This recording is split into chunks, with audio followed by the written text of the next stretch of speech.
अस्सलाम वालेकुम। आज लेक्चर 31 है हमारा। और हमने नॉर्थ अफ्रीका को कंप्लीट कर लिया। ईस्ट अफ्रीका का स्टार्ट करते हैं। 18 कंट्रीज हैं इसमें, लेकिन चूंकि हम सिर्फ एमसीक्यूज से रेलिवेंट देखेंगे और जो कंट्रीज इंपॉर्टेंट हैं, क्योंकि जाहिर है तमाम कंट्रीज के ना तो कैपिटल्स पूछे जाते हैं और ना उनसे रेलिवेंट इंफॉर्मेशन, जस्ट इंपॉर्टेंट पूछी जाती है इंफॉर्मेशन, उसी को हम देखेंगे। ये हमने इसका ये पिक्चर्स हम इसको स्टडी कर लिया, हमने इसके कंट्रीज को स्टडी कर लिया, उनसे रेलेवेंट जो कैपिटल्स थे उनको कैसे लिंक करके याद करना है वो भी हमने देख लिया। ठीक है जी, ये फार्मूला भी बताया था मैंने, ये सब हो चुका है। एक कंट्री है, जिस तरह के अभी हमने पढ़ा तो कल इजिप्ट के बारे में पढ़ा था, इसके बिल्कुल नीचे एक कंट्री है जो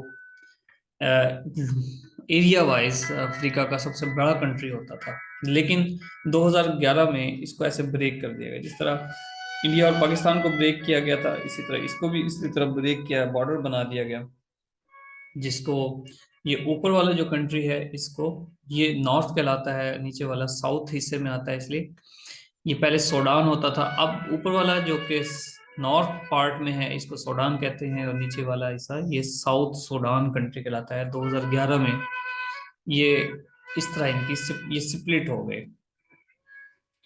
इनको सेंट्रल, ये जो नॉर्थ सूडान है ये नॉर्थ अफ्रीका में आता है, साउथ सूडान ईस्ट अफ्रीका में इंक्लूड होता है, एथियोपिया, कीनिया, युगांडा का। ठीक है जी, Central African Republic, Chad, Libya, Egypt, ये इसके नेबरिंग कंट्रीज हैं। एक नज़र इनके नेबरिंग कंट्रीज, क्योंकि हम सारा मैप पढ़ रहे हैं तो नेबरिंग कंट्रीज को जहन में रखना कोई ज़्यादा मुश्किल काम नहीं है। 2011 में साउथ सूडान सेपरेट हो गया था, और जो सूडान था वो लार्जेस्ट कंट्री नहीं रहा, पहले ही होता था। अब अल्जीरिया कंट्री जो है वो लार्जेस्ट है। इसकी वजह क्या थी सेपरेशन की? इसकी वजह ये, वो जो साउथ नॉर्थ पार्ट है, नॉर्थ पार्ट जो सूडान है उसमें ज़्यादातर अरब्स हैं और मुस्लिम्स हैं 91%, जबकि साउथ सूडान में क्रिश्चियन ज़्यादा हैं, 50% क्रिश्चियंस हैं, 8% मुस्लिम्स हैं, और भी बहुत सारी एथनिसिटी है यहाँ पर। तो दोनों कंट्रीज की कभी नहीं बनी, आपस में ये हमेशा लड़ते झगड़ते ही रहे।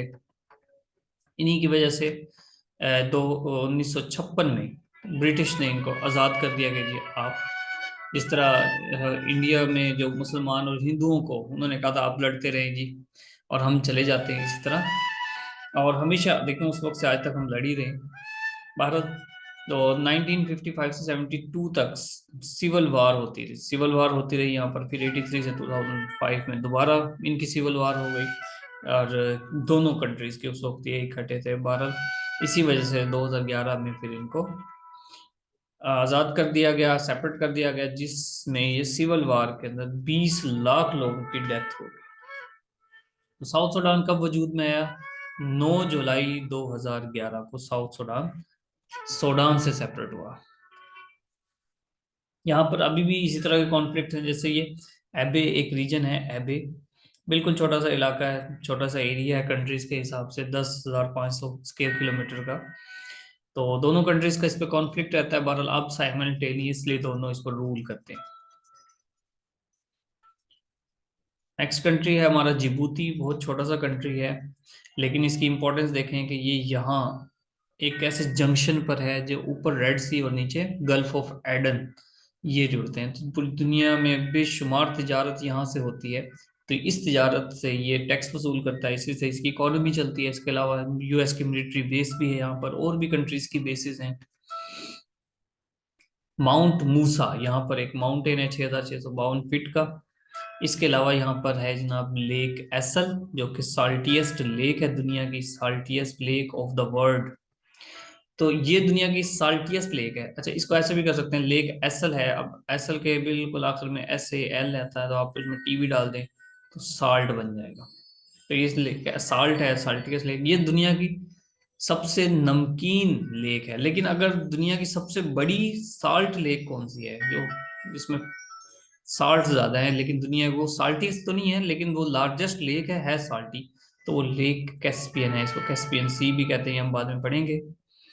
और ये लेक लार्जेस्ट लेक भी है, लार्जेस्ट साल्ट लेक भी है। अगर फ्रेश वाटर लेक की बात करेंगे वो कौन सी है सबसे बड़ी, तो लेक सुपीरियर है।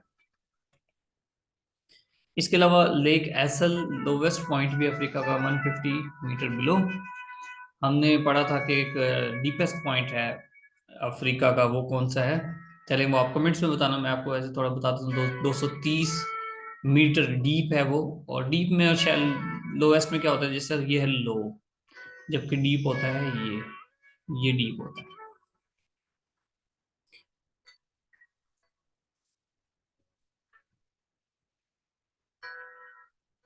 ओके, नेक्स्ट कंट्री है हमारा एथियोपिया। इसको हबशा कहते हैं, इसका नाम तकरीबन सभी जानते होंगे, हबशा। हबशा का बादशाह नजाशी। ठीक है, इसका कैपिटल एडिस अबाबा है। और ये इसमें क्वेश्चन है कि which country separated from Ethiopia by the Red Sea. तो रेड सी कौन से कंट्रीज को सेपरेट करता है? एथियोपिया को और यमन को। हालांकि डायरेक्टली नहीं करता, जिबूती, इरिट्रिया, सोमालिया को ये सी लगता है, एथियोपिया को इतना ज्यादा नहीं लगता। बहरहाल क्वेश्चन था तो मैंने फिर ऐड किया इधर।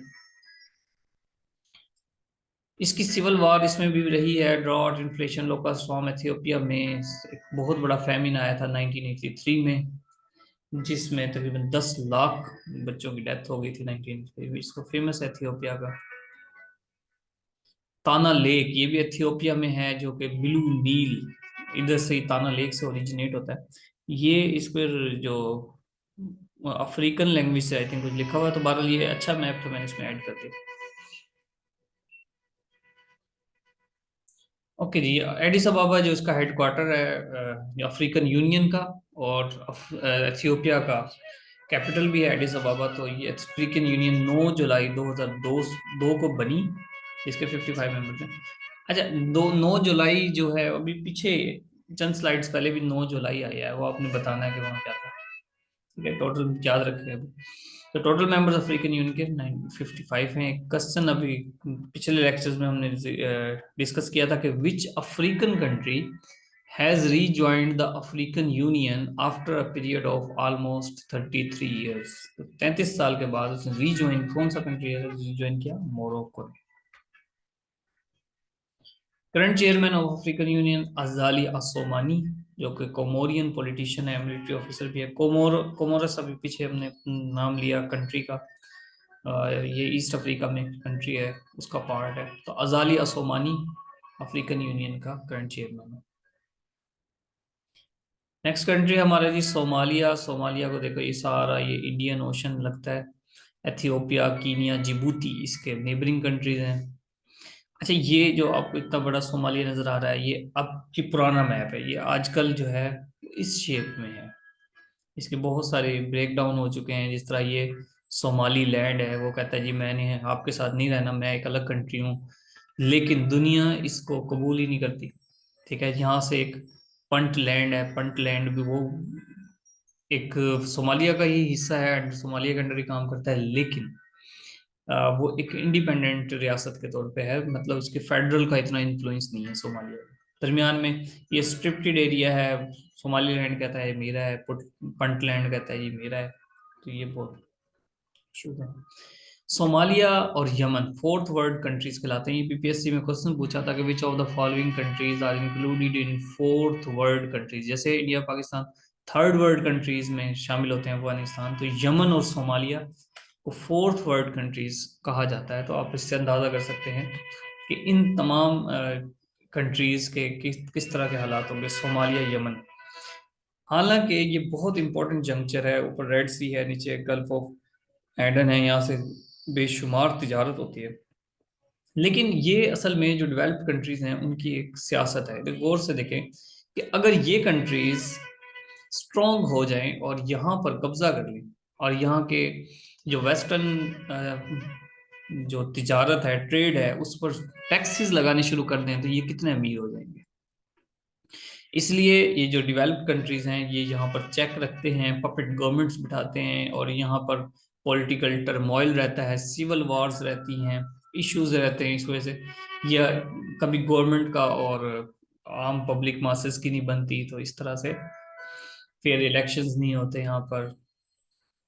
ये जो कि वीक गवर्नमेंट्स हैं, इसलिए जो वेस्टर्न कंट्रीज हैं वो अपनी ट्रेड को कैरी ऑन किए रखते हैं। तो ये यहाँ का एक सिनेरियो है। यमन हो, सोमालिया हो, जिबूती हो, इरिट्रिया हो या इथियोपिया हो, वो तमाम कंट्रीज के वीक हैं, बुरे हालात हैं। ओके जी, जिस तरह से ये अल शबाब सोमालिया की ऑर्गेनाइजेशन है, अल शबाब पूछा जा सकता है। तो सोमालियन सिविल वार यहाँ चल रही है, इस्लामिस्ट हैं जी, इस्लामी निज़ाम होना चाहिए एक्सेट्रा। इसके अलावा सोमालिया के पायरेट्स मशहूर हैं, पायरेट्स कहते हैं समुद्री डाकुओं को। तो अरेबियन सी में, इंडियन ओशन में यहाँ से जो शिप्स गुजरते हैं तो ये अपनी कार्रवाइयाँ करते हैं यहाँ पर। चलें जी, आज के लिए बस इतना ही। ओके, अल्लाह हाफिज़।